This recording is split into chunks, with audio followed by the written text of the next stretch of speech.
नाला।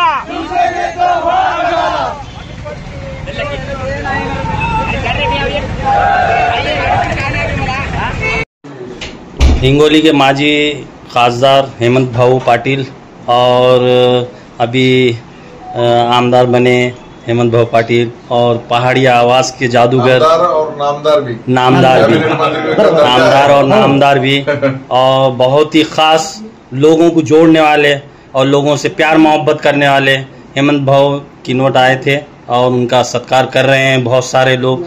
और क्या कहना चाहते हैं आप किनवट और माहौर की जनता को और नांदेड़ की जनता को? मैं सर्वप्रथम सभी जनता जनार्दन को आभार व्यक्त करता हूं, उनका आशीर्वाद मांगता हूं। आपकी दुआ से महाराष्ट्र के मुख्यमंत्री माननीय एकनाथ शिंदे साहब, दोनों को मुख्यमंत्री माननीय देवेंद्र जी, माननीय अजित दादा, माननीय राज्यपाल महोदय ने हमारे ऊपर ये जिम्मेदारी दी है और उनका आभार व्यक्त करता हूं। तो आप देख रहे थे कि 6 महीने पहले लोकसभा की मेरी उम्मीदवारी घोषित की गई। 4 दिन प्रचार भी किया गया, सब जगह कार्यालय खोले गए, कार्यकर्ता काम को लग गए, ट्रकों से प्रचार साहित्य पहुंचाया गया, लेकिन राजनीतिक कारणों से उम्मीदवारी वापस लेनी पड़ी। लेकिन मैंने 6 महीने से कभी किसके बारे में एक लफ्ज नहीं बोला, कोई शिकायत नहीं की, कोई गिला या किसी के बारे में नाराजगी नहीं व्यक्त की। क्यों? तो मुझे विश्वास था कि माननीय एकनाथ शिंदे साहब है, मराठी में कहावत है कि बोले तैसा चाले त्याची वंदावी पावली। जो बोलते हैं वो करते हैं, ऐसे नेता माने जाते। उनके प्रति विश्वास था, वो कहीं ना कहीं तो पुनर्वसन मेरा जरूर करेंगे। और 15 दिन में उन्होंने 2 मौके दिए। जो काम मैं पिछले 5 साल से कर रहा हूँ, हल्दी में काम कर रहा हूँ, तो हल्दी का बहुत बड़ा वसमत में सेंटर 800 करोड़ रुपए खर्चा करके और उसको अप्रूवल भी हो मिला रहा है, तो उसके लिए कैबिनेट मंत्री का दर्जा भी वो अध्यक्ष पद को दिया गया और अभी विधान परिषद से एमएलसी चुना गया है। तो 6 साल अभी ये कार्यकाल रहेगा। भले मैं लोकसभा का खासदार नहीं हूं, लेकिन जो प्यार किनवट माहौर की जनता ने, मैं जिला प्रमुख था बचपन से, यहाँ आता हूँ पिछले 20-25 सालों से, सभी ने दिया है। सब कार्यकर्ता मेरे साथ वाले जो है बहुत प्यार लगाते, दिल लगाते, तो इनके लिए मैं बार बार आऊंगा। और यहाँ की समस्या है, मेरी समस्या है, जो किनवट की समस्या थी, जो बैरेज बंद पड़ा हुआ था किनवट का, वो मेरे कार्यकाल में सब उनको मंजूरी हो गई। लेकिन परसों मैं कोई पोस्ट पे नहीं था, तो मैं उद्घाटन में नहीं था उस दिन। उनकेश्वर का बंदरा है, सहस्त्रकुंड का पेनगंगा के ऊपर 7 बंधारे, पूर्णा नदी पे 5 बंधारे, तो 1 लाख एकड़ जमीन हिंगोली लोकसभा की सिंचित करने का सौभाग्य मुझे जनता जनार्दन के आशीर्वाद से प्राप्त हुआ। मैं समाधानी हूँ। आपके चेहरे पर कभी नाराजगी या कभी गम नहीं दिखाई देता है। आपको जनता बहुत प्यार करती है और हमेशा दुआएं देती रहती है। इसी का प्यार है और इसी की मोहब्बत है। और बहुत सारे लोग आपके साथ मुस्लिम समाज जुड़े हुए हैं, हमेशा जुड़े हुए हैं। और कुछ लोग जो मुस्लिम समाज के बारे में बोलते हैं, तो उसके बारे में क्या कहना चाहते हैं? देखिए, अल्लाह भगवान, इन्होंने हर इंसान को 2 हाथ, 2 पैर, 2 आंखें, सब सरीका दिया है। तो देखो, हमने इंसानियत नहीं छोड़ना है। मैं कारपोरेटर था, मैं निजाम कॉलोनी से चुन के आता था। जब से लोगों ने देखा है कि हेमंत पाटिल कोई जातिवाद करता नहीं, कोई दुजाभाव करता नहीं, कोई कभी भेदभाव हमारे से हुआ नहीं। मैं एमएलए था, एमएलए के 3 बार इलेक्शन भी लड़ाया, तो तीनों भी इलेक्शंस में नांदेड़ सर के शहर में जहाँ की कम्युनल था, दंगा फसाद होता था, मैं जिला प्रमुख होने के बाद नांदेड़ के पूरे दंगा फसाद बंद हो गए। और 8 से 10 हजार जहाँ पे कोई दूसरी कौम नहीं है, मुस्लिम समाज मुझे वोट करता रहा। पिछली लोकसभा में भी किनवट माहौर से लेके पूरे लोकसभा में काफी समाज का मुझे मतदान हुआ है। और समाज के छोटे छोटे मसले लेके मैं हर बार जाता हूँ। और वैयक्तिक जो भी प्रश्न है, अभी हिमायतनगर में पुरानी एक बूढ़ी औरत बेचारी आई थी बुके लेके, तो मैं बोला, माता जी क्या आप क्यों परेशान हैं? तो उन्होंने बुरखा उठा के उनका जो ऑपरेशन हुआ, तो बताया कि आपकी वजह से ये ऑपरेशन हुआ है और इसके लिए मुझे आपकी मदद हुई और मैं आपके घर पे कभी आ नहीं सकी, आप यहाँ आ रहे तो मैं खास मिलने आ गई।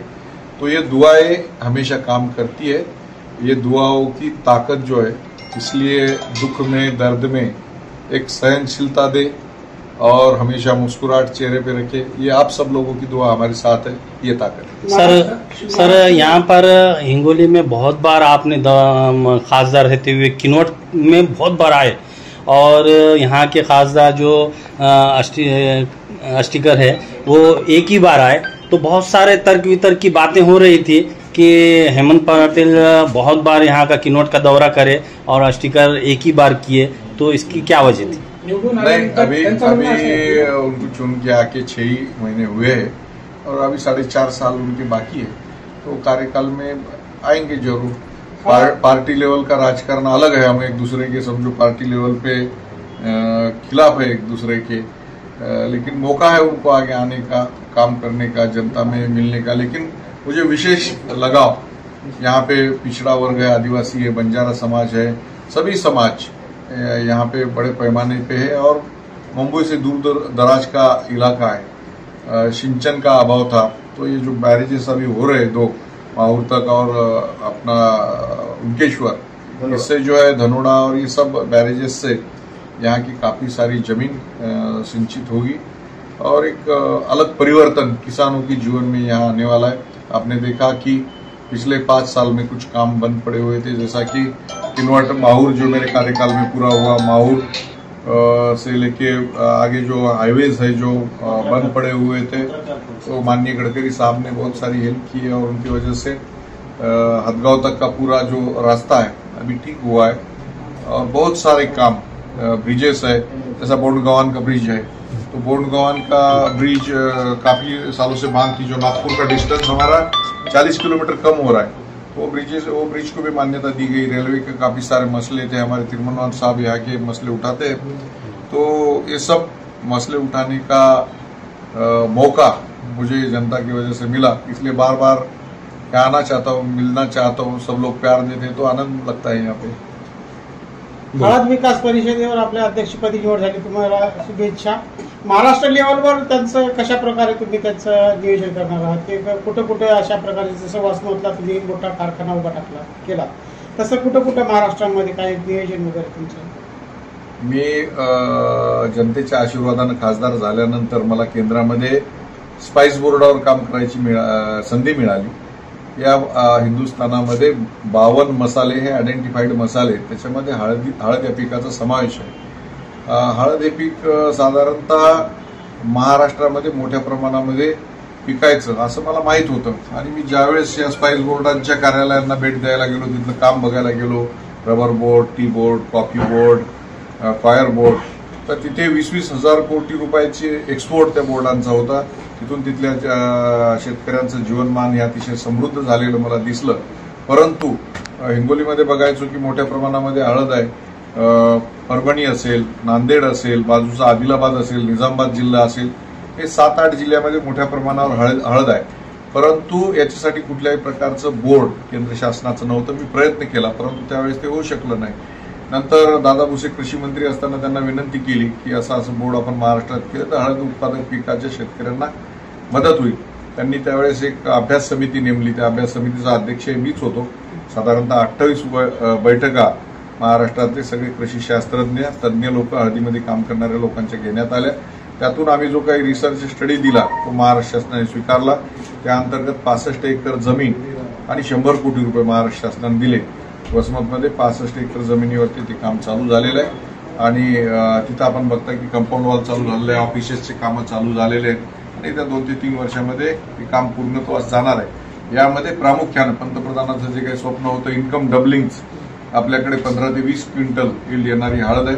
आम्ही जे काही बेने तयार केलेले आहेत नवीन, त्याच्यामध्ये 35 ते 40 क्विंटल हळद येणार आहे। त्याचबरोबर कर्क्युमिन कंटेंट, आंतरराष्ट्रीय बाजारामध्ये कर्क्युमिन जास्त असेल अशा हळदीला जास्त भाव आहे। आपल्याकडे सेलम आणि वायगाव हे वाण होतं, या वाणामध्ये 2 ते 2.5 कर्क्युमिन कंटेंट होतं। आता जे काही नवीन प्रजाती आम्ही मेघालयाहून लॉकडाऊन आणली, केरळातून अलेपी फिंगर टर्मरिक आणले, या प्रजातींचं आपल्या प्रजातींशी ब्लेंड करून बाबा अटॉमिक रिसर्च सेंटरमध्ये नवीन प्रजाती निर्माण केल्या, यावर्षी 4 लाख रोपं त्याचे तयार केले. तर त्या माध्यमातून कर्क्युमिन कंटेंट त्याचं 5 ते 5.5 झालेलं आहे. त्याच्यामुळे भाव सुद्धा शेतकऱ्यांना दुप्पट मिळणार आहे. आणि ज्या पद्धतीनं ऊसाच्या कारखान्यामध्ये ऊस आपण घेऊन जातो तशा पद्धतीनं ओले हळदखंड तिथं प्रक्रिया करायला आपल्याला नेता येतील, जेणेकरून पर एकर जो 15 ते 20,000 शेतकऱ्यांचा खर्च आहे हळद उकळवणे वाळवणे तो खर्च कमी होईल. आयरिडिएशन सेंटर मराठवाड्यातलं पहिलं उभं करतोय, जेणेकरून इम्पोर्ट एक्सपोर्ट करणारे जे काही शेतकरी आहेत त्यांना आयरिडिएट झालेली हळद लागते, त्या विकरीन तंत्रद्वाराद्वारे त्याचे विषाणू पूर्ण मारले जातात, त्याच्यामध्ये जे काही खताचे अंश येतात ते दूर केले जातात. असं मोठं काम तिथं होतंय. प्रयोगशाळा मोठमोठ्याल्या टिश्यू कल्चरच्या शास्त्रज्ञांसाठी व्यवस्था, विद्यार्थ्यांसाठी व्यवस्था, असं एक अद्ययावत 800 कोटी रुपये खर्च करून हे हळदीचं संशोधन केंद्र उभं राहतं. आपण खासदार होता त्यावेळेस या ठिकाणी तुमचा राजीनामा देऊन तुम्ही दिल्ली या ठिकाणी उपोषणाला बसला होता 1 दिवस वगैरे. तर आता जरांगे पाटील होते त्याच्या मतावर ठाम आहे. तर मराठा समाजाच्या आरक्षणाविषयी आपलं काय म्हणणं?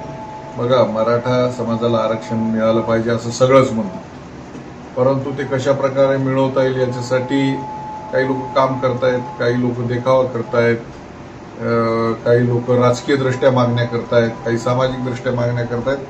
परंतु त्यावेळेस आंदोलकांनी मला अडवलं, मला सांगितलं की आपण राजीनामा द्या. मी राजीनामा द्यायला इथंच नाही, मी देशाच्या जे काय आमचे लोकसभेचे अध्यक्ष आहेत संसदेचे त्यांच्या अध्यक्षांकडे मी तो राजीनामा दिला आणि मी तिथं शिवाजी महाराजांच्या पुतळ्यासमोर 1 दिवसाचं उपोषण केलं. मी जसा बोलतो तसा चालतो. मी या देशातला एकमेव खासदार आहे लोकसभा अध्यक्षाकडे राजीनामा देणारा. आणि आपल्याला माहित आहे की त्यामुळे बरीच हालचाल झाली, दिल्लीमध्ये हालचाल झाली. दिल्लीमध्ये पहिलं माझं उपोषण होतं. याच्या पूर्वी समाजासाठी दिल्लीमध्ये आजपर्यंत अजून उपोषण झालेलं नाही. तर निश्चित समाजाला आरक्षण मिळालं पाहिजे.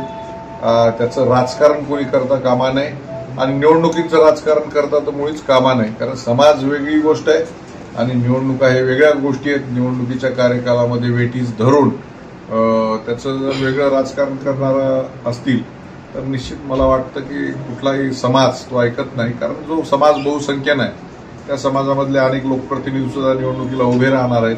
त्यांचे सुद्धा नातेगोते मराठा समाजाचे आहेत, त्यांना मानणारा वर्ग मराठा समाजाचा आहे. त्यामुळे जो सामाजिक काम करतो त्यांना सामाजिक काम करावं, त्यांनी राजकारण करू नये. अभी का विधानसभा चालू है, इस विधानसभा के बारे में क्या कहना चाहते हैं? किनवट माहूर विधानसभेमध्ये मोठ्या प्रमाणामध्ये शिवसेनेची ताकद आहे. गावागावामध्ये अनेक शाखा आहेत, शहरामध्ये अनेक ठिकाणी आमच्या शाखा आहेत. तर आतापर्यंत 1990 साली ही जागा वरुण राठोड यांनी लढवलेली होती, त्यावेळेस शिवसेनेकडे होती, मध्यंतरी आमच्या मित्र पक्षाकडे गेली. परंतु यावेळेस आम्ही ही जागा शिवसेनेला मिळावी अशा पद्धतीची मागणी माननीय मुख्यमंत्र्यांकडे केलेली आहे आणि निश्चित शिवसेनेला ही जर जागा मिळाली तर आम्ही ताकदीने इथला आमदार शिवसेनेचा युतीचा आम्ही करून दाखवू. शेवटी निर्णय हा हायकमांडच्या हातात आहे. वरच्यांनी ठरवल्यानंतर युतीचा जो कोणी उमेदवार देतील त्यांचा आम्ही सगळेजण मिळून प्रचार करणार आहोत. किनवट और माहौर की जनता को क्या कहना चाहते हैं आप? किनवट और माहौर की जनता को मैं आशीर्वाद मांगना चाहता हूँ कि आप सबने आशीर्वाद दिया, इसलिए काम करने का काफी मौका मिला है और ये आशीर्वाद प्यार बरकरार रखे, कायम रखे. मैं भलाई खासदार नहीं हूँ आज, लेकिन अभी मैं विधान परिषद का आमदार हूँ और महाराष्ट्र मेरा कार्यक्षेत्र है. तो मैं बार बार यहाँ पे आऊंगा, आपकी जो जो छोटी छोटी समस्या है वो उलझाऊंगा. कार्यालय मेरा अभी भी सुनील गरड़ यहाँ पे देखता है. तो जो भी छोटी चीजें है, कुछ भी मसले हक से आप आइएगा, बोलिएगा, नांदेड़ आइएगा, SMS कर दीजिएगा, फोन कर दीजिएगा. सर, नुकतीच इथं साऊथ सेंट्रल रेल्वेमध्ये खासदारांची बैठक झाली. तर किनवट रेल्वेच्या रेल्वे समस्या संदर्भात विद्यमान खासदारांनी थातून मात्र असं पत्र दिलं, त्याची व्यवस्थित मांडणी सुद्धा केली नाही. एकच प्रश्न विचारला. तर या समस्या खूप गंभीर आहेत. म्हणजे आता ही जी महत्वाची इंटरसिटी नांदेड जाणारी एकच गाडी आहे सकाळी, ती मुदखेडपर्यंत चालत आहे मागच्या आठवड्यापासून. तर यामुळे नागरिक खूप त्रस्त आहे. याबाबत आपण काय? या संदर्भामध्ये किनवट आणि या भागातले नागरिक मोठ्या प्रमाणामध्ये नोकरीसाठी, काही विद्यार्थी कॉलेज शाळांसाठी नांदेडला येणं जाणं करतात. आजच माझ्या कानावरती आपण ही समस्या टाकली, त्याच्याबद्दल मी आपला आभारी आहे.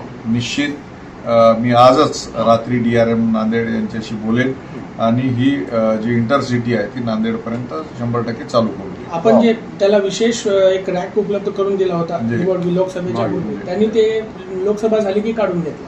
त्याच्यामुळे आता ती जी कृष्णा एक्सप्रेस अटॅचमेंट आहे त्याच्यावरच अवलंबून आहे ती गाडी, आणि ती नांदेडला जातच नाही. पब्लिक काय मागू लागली नाही, परंतु ती पण बंद केली आहे. नाही हे मी आजच्या आज करून घेईन आणि आज स्वतः मी सरकार मॅडमशी बोलतो. आणि आदिलाबादला जी पिट लाईन काम चालू होतं जवळपास होत आलं ते जानेवारी किंवा डिसेंबरमध्ये होईल. त्या पिट लाईनमुळे आपल्याला नवीन गाड्या सुद्धा आणता येईल, त्यासाठी सुद्धा आपण काही प्रयत्न करावे. निश्चित प्रयत्न राहील. या मराठवाड्याचे सुपुत्र साहेब दानवे साहेब रेल्वे मंत्री होते तेव्हा अनेक कामं करण्याचा मला खरं म्हणजे मोका मिळालेला आहे.